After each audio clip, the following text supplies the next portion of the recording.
para ko kamatis ini. Kawawa naman tong manok ko. Yan o. Yan guys, ang alaga kong manok. Nag-iisang alaga ko. Pinaka ano yun sa pinagtatalian ko sa kanya. Ano ba yung ginagawa mo dito, Nok? Bakit ka nagkaganyan?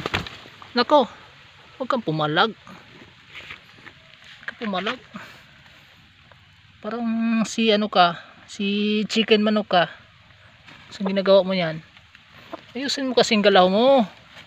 Hindi ka marunong kasi gumalaw eh. Yung manok pag hindi marunong gumalaw. Kasi nag-iisa lang alaga ko guys.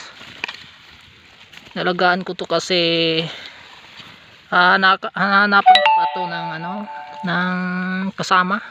Kasi nalulungkot siya kasi nag-iisa lang siya daw. Bakit daw hindi ko nanapan ng kasama? Yan, nag-iisa lang yan. Pag mahanapan kita ng kasama, no, sigurado. Pero hindi na kita itatali. Gawan kita ng ano, ng kulungan. Yung medyo malalaki na kulungan. Para yung ano mo, yung galaw mo hindi masyadong talagang naano siya eh. Yung tali niya napakaiksi.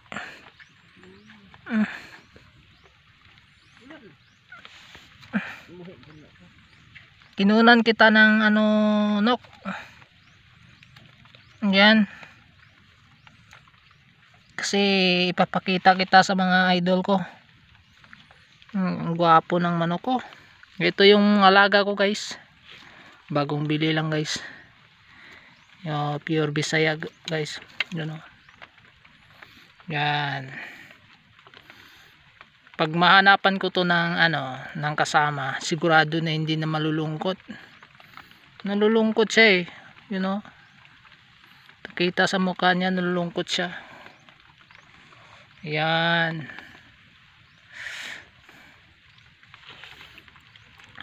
Next time, Nok, may kasama ka na pag mahanapan kita. Yan. Goodbye.